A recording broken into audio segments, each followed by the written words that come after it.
Hello friends! Today we're looking at local multiplayer gaming on a Game Boy. When I think of local multiplayer, my mind goes back to games such as Mario Kart 64 on the Nintendo 64, but did you know that even the Game Boy had local multiplayer games? And I'm not talking about GameLink cable or competitive Roomba game on the original WarioWare. But without further ado, here's Street Fighter 2 on the Game Boy! Okay, as you can probably tell, it's not running on the classic brick Game Boy. Instead, the multiplayer mode becomes available when playing the game on a Super Game Boy. It's the adapter that allows playing Game Boy games on a Super Nintendo. But how does Street Fighter 2 play on the Game Boy? This version has 9 fighters available for you to play as. You can choose M. Bison the Boss and Balrog the Boxer, but for example Dhalsim and E. Honda are missing in action. The character sprites are actually pretty big and recognizable with multiple frames of animation. I'm telling you, there's more than one animation frame per move. But as you can see, the game generally feels very sluggish and not much fun to play at all. I could tolerate the very low animation frame count, but the game runs at very slow pace and there's noticeable delay to all of your commands.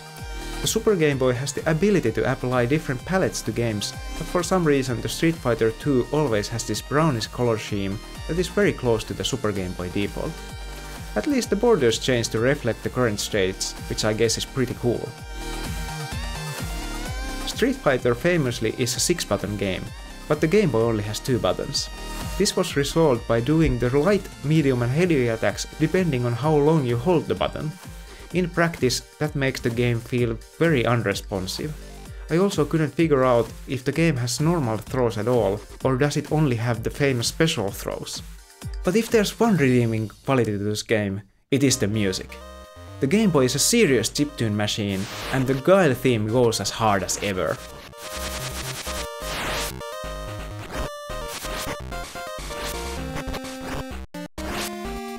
The music alone unfortunately isn't enough to redeem this game, and I'm sure your friends will enjoy pretty much any other version of Street Fighter 2 more than this. But be sure to show them the sound test mode in the options. Guile theme is the music number 07. But what if you have more than one friend to entertain? The Super Nintendo only had 2 controller ports, but it did support multitap for up to 5 players in certain games. I have the Super Multitap 2, isn't it just the cutest thing? Since it looks like a Bomberman, let's play some Bomberman games. I recently picked up Bomberman Collection and Bomberman GB2, but the collection actually has both GB1 and GB2. In the single player modes, the Game Boy Bomberman games have a large scrolling playfields, but on the battle mode you're restricted to just one Game Boy screen. That means the battlefield is much smaller than usual and there's just a couple of soft blocks to destroy. It doesn't take long at all to destroy all of the soft blocks, and then we couldn't really figure out many cute tactics on the fully open battlefield. You can select between different maps with unique quirks, such as these caves that randomly warp you around. I also want to draw your attention to the fact that the different maps have different colors. Remember, this is a black and white original Game Boy game, but the Super Game Boy is able to make it more colorful. There's also a colorful victory scene at the end of each battle. Congratulations, Token Girl Bomberman! Whenever playing multiplayer games, the collectibles is one of my favorite things. Just like Mario Kart has the item boxes, Bomberman games have the power-up panels. Unfortunately, this game only has 3 available. There's the bomb, flame and the skull panels. The roller skates, for example, are shown in the border of the main menu, but it's not actually available in the game at all. Some maps also start you with the maximum firepower from the beginning, and the only collectible is the negative skull item. Where's the fun in that? There aren't many options to these games, but the first Bomberman GB game has an option for technique that enables kicking the bombs around, which actually makes the games a bit more interesting. Technique is always enabled in GB2, which I think is a good idea. Now there's actually some skill involved kicking the bombs at your opponents, and once we realized that, matches became a bit more interesting.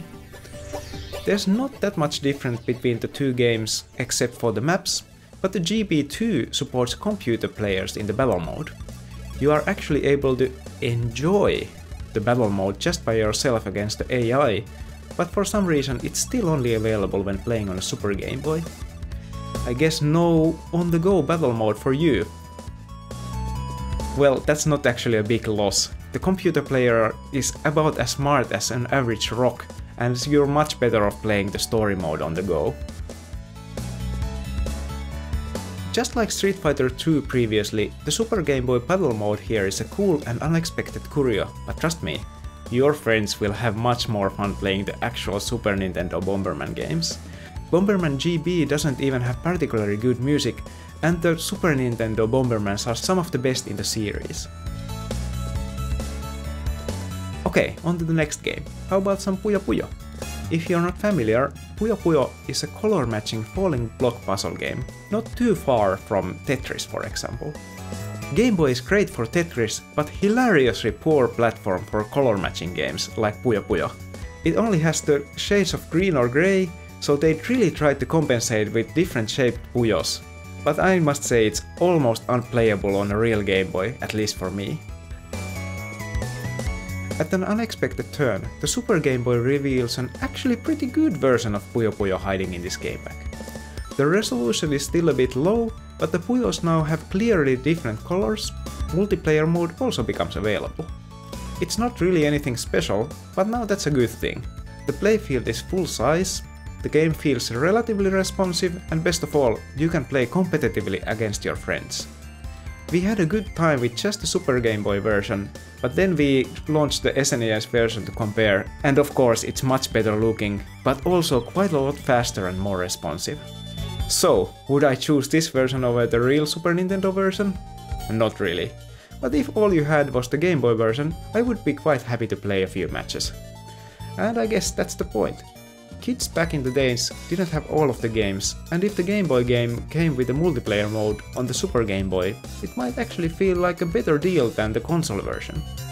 Unfortunately, so far all of the games we have looked at has had some issues.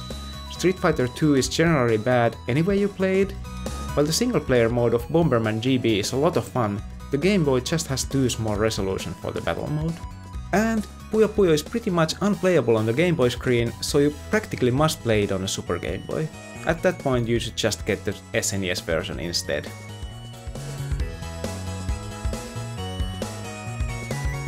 I was familiar with these games from the home console versions, but let's have a look at few more. The list of multiplayer-enabled Super Game Boy titles consists mostly of one-on-one fighting games, but we managed to find some games from other genres too.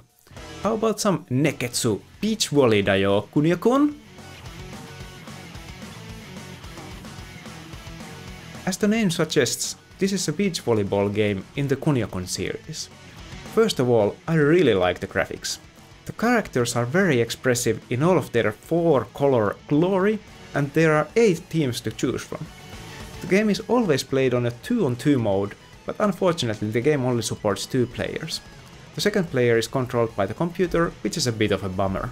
This was a new game for me and my friend, and it took us an embarrassingly long time to learn even how to serve. We kept either failing the timing completely or hitting the net. It seems like it could be a fun game between 2 experienced players once we started to learn it. I must admit, I was expecting a pick up and play kind of experience. We didn't have that kind of patience, but if it looks like your kind of a game, it's the first one I can kinda recommend. It's cool how you can choose the course, and there are 8 different teams available for you. The teams even have more than just visual differences between them. For the easiest serving, I recommend choosing the Macho team. They can just throw the ball over the net with just a hit of the A button. And other teams have this cool slide move. It's still a bit stiff to play, but responsive enough, and the graphics are actually pretty good for the Game Boy. As far as I can tell, it's also exclusive to the Game Boy, and no other platform has beach volleyball Kunio-kun games. Okay, one more game.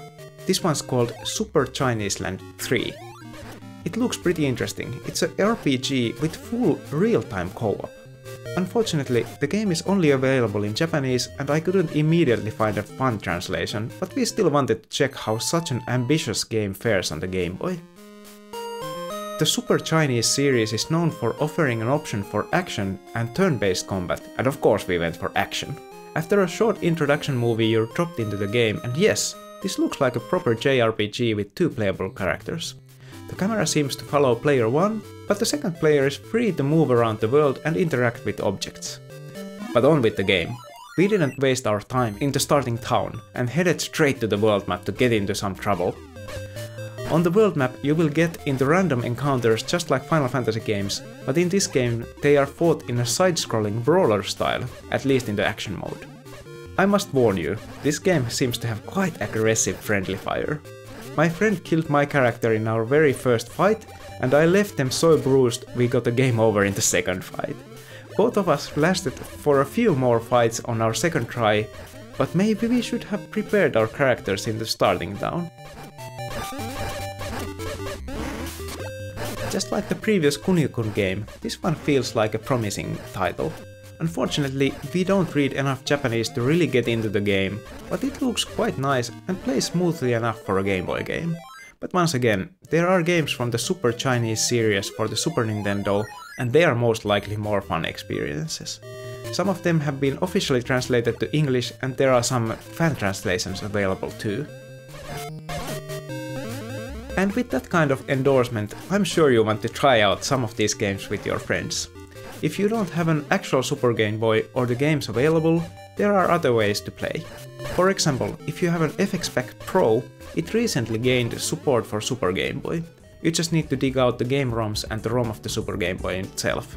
On the other hand, if you have an Analog Pocket and the Pocket Dock, there's an Open FPGA Super Game Boy core available. What's incredibly cool feature is how it allows playing either ROMs or your actual game packs. And finally, of course, there are different PC emulators to try Super Game Boy out. One of them is Same Boy, but I haven't tried it myself. In conclusion, Super Game Boy is a fun way to enjoy your Game Boy games on a big screen. These days the multiplayer support on these games is mostly a fun distraction, but the borders and the colored games can be a ton of fun. Just look at the Donkey Kong and the Kirby Game Boy games, how much better they look on the Super Game Boy. Wikipedia has a big list of Super Game Boy enhanced games if you're interested. And that's it for this time. Remember the usual likes and subscribes, and I'll see you next time! While recording this video, I managed to either crash or trigger some weird Easter egg on my Pocket Dock, and it only displayed this static photo. Anyone have any ideas what might be going on? Is it the analog offices?